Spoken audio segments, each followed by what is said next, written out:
বিশেষ করে মুসলমান বাবা নবীর উম্মতদেরকে বলবো, কোরআন আছে আমরা আছি, ইসলাম আছে আমরা আছি, দ্বীন আছে আমরা আছি।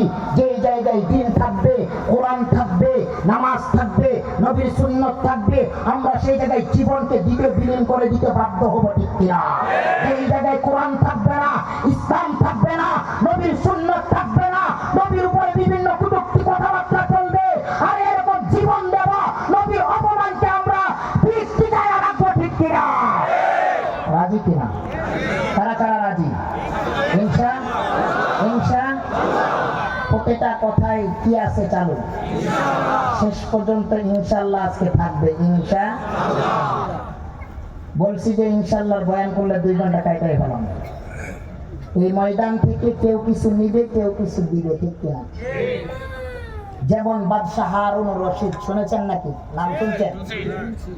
বিশাল বড় বাদশাহ, প্রেসিডেন্ট বাদশাহ হারুন রশিদ বিয়ে করছে ওই জামানার, সংক্ষিপ্ত আকারে বলতেছি, ওই জামানার একজন মেয়ে যার নাম মালেকা জুবাইদা।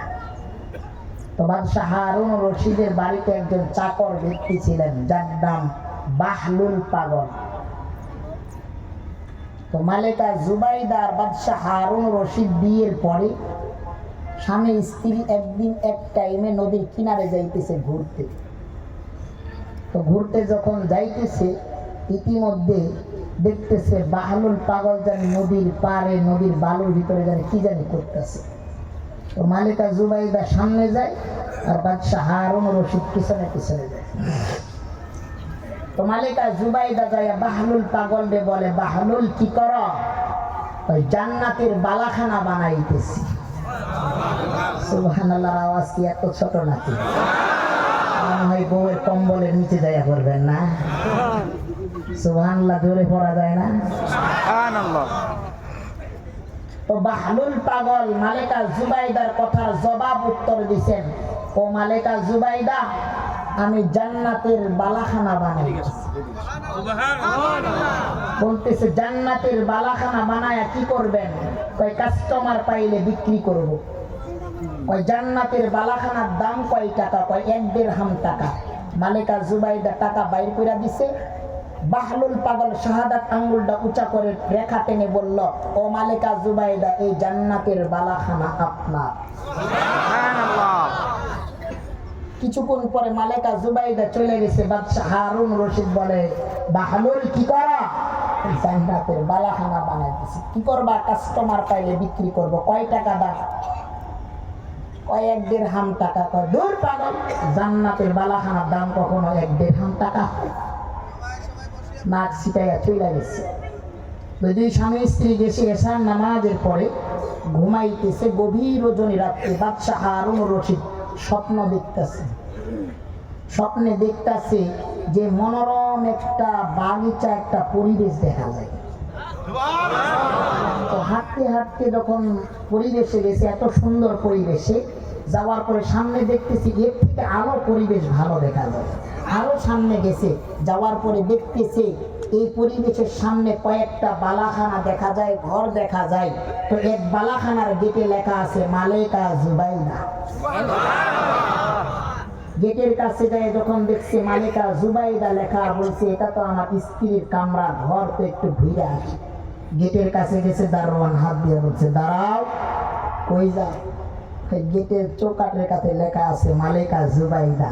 মালিকা জুবাইদা আমার বউ, তো আমার বিবি, আমার স্ত্রী, একটু ঘরটা থেকে ঘুরে আসে। বলতেছে মালিকা জুবাইদা, কি তোমার দুনিয়ার স্ত্রী নাকি জান্নাতের স্ত্রী?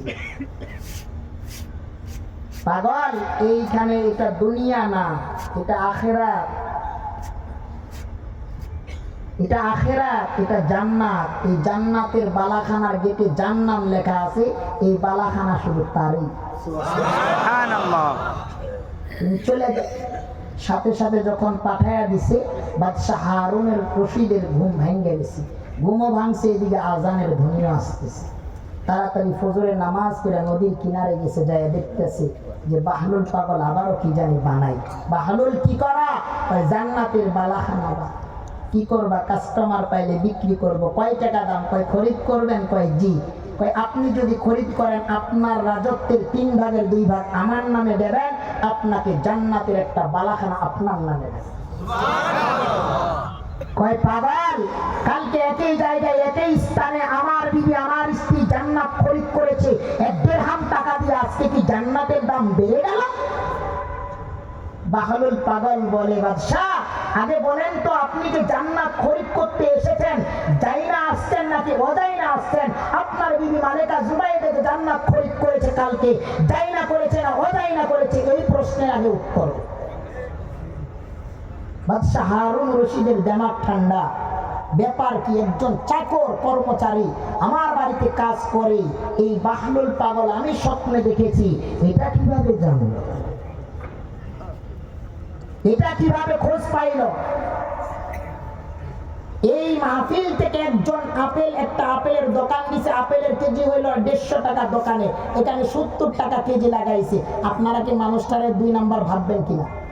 কিন্তু একজন কিনা বাজারে লয়ে গেছে, আবার 150 টাকা বিক্রি করতেছে। লাভবান হয়েছে না ক্ষতিগ্রস্ত হয়েছে? সেদিন মালেকা জুবাইদা অবহেলা করে নাই, না যাই না জান্নাতের স্লোগান শুনেছে, মনে প্রাণে বিশ্বাস কইরা জান্নাত খরিদ কইরা নিয়ে গেছে, ঠিক কিনা? আর বাদশা হারুন রশিদ তিরস্কারী করেছে, আল্লাহ তাআলা তাকে জান্নাত দেখাইছে কিন্তু জান্নাত খরিদ করার তৌফিক দেয় নাই, ঠিক কিনা? এইখানে এই মঞ্চে এই মাহফিলে নাজিমনগরে এই মাহফিলে প্যান্ডেল থেকে কেউ জান্নাত নিয়ে যাবে আর কেউ জিরো হাতে ফেরত যাবে, ঠিক কিনা? এজন্য মুসলমান বাবাজিদেরকে বলবো, নবীর উম্মতদেরকে বলবো, আজকে নাজিমনগর থেকে কে কি করলো আর কে কি বললো এটা দেখবার দরকার নাই। বসেছি রব্বে কারিমের জন্য, বসেছি আল্লাহ আল্লাহ রসুলের জন্য। এখান থেকে জান্নাত কামাই কইরা আজকে মরণ বিছানায় যাব ইনশাআল্লাহ। কারা কারা রাজি আছেন যে মালেকা জুবাইদার মতো জান্নাত খরিদ কইরা না যাই না খরিদ কইরা যাব ইনশাআল্লাহ? ইনশাআল্লাহ। আল্লাহ তাআলা আমাদেরকে সকলকে কবুল করুক, সকলে বলে আমিন। আমার টাইম শেষ, 5 মিনিট টাইম দিছিল। আল্লাহ তাআলা আমার কথার উপরে যদি ভুল হয়